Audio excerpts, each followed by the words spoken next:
আমি দেখিয়া কইছি যে আমার ভাল লাগে না তোমার জ্বালা, এ কারণে কিতা করছে নিজে নিজে গেছি গিয়া পরোটা বানানোর লিগা। তো চলো দেখি কিতা গো, তুমি দেখি পরোটা বানাই রে। এখন করতে না তো আমার তো করতে লাগবে।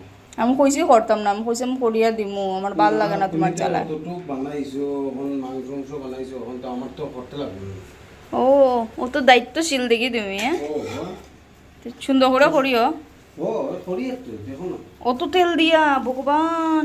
তেল কম তো, তুমি দেখরাই বেশি। ও ও, আমার চোখ একটু বেশি না নি পাওয়ার, হ্যাঁ মানে অত তেল আমার চোখে লাগে না। এতে কিতা অত তেল। একটু তেল বেশি দিলে মানে অল্প অল্প তেল দিলে পরে হয় না, হয় না। বেশি তেল দিলে হয়ে যায় না নি? বেশি তেল না, একটা মিডিয়াম দিয়া তারপরে ফুলাইয়া আচ্ছা, তারপরে ওটা তারপরে ওটা অন্য নেই। তখন খাইতেও আরাম লাগে। ইস, ও তো কিরকম লাগে? দারুণ। ভালো হয়েছে? মুখটা দেখাইতে পারতাম না তোমরা রে, তার আর কি কেন কি খালি গায়ে বুঝতে খাওয়ার।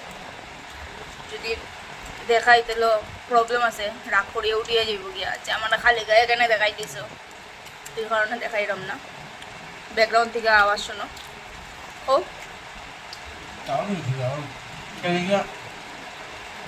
বানাইছে মাংস, বানাইছে পরোটা। তুমি পরোটা বানাইছো দেখে আমার মাংস স্বাদ হয়ে গেছে। পরোটা যদি সুন্দর করিয়া না বানাও খাইতে আরাম লাগতো না। ভালো।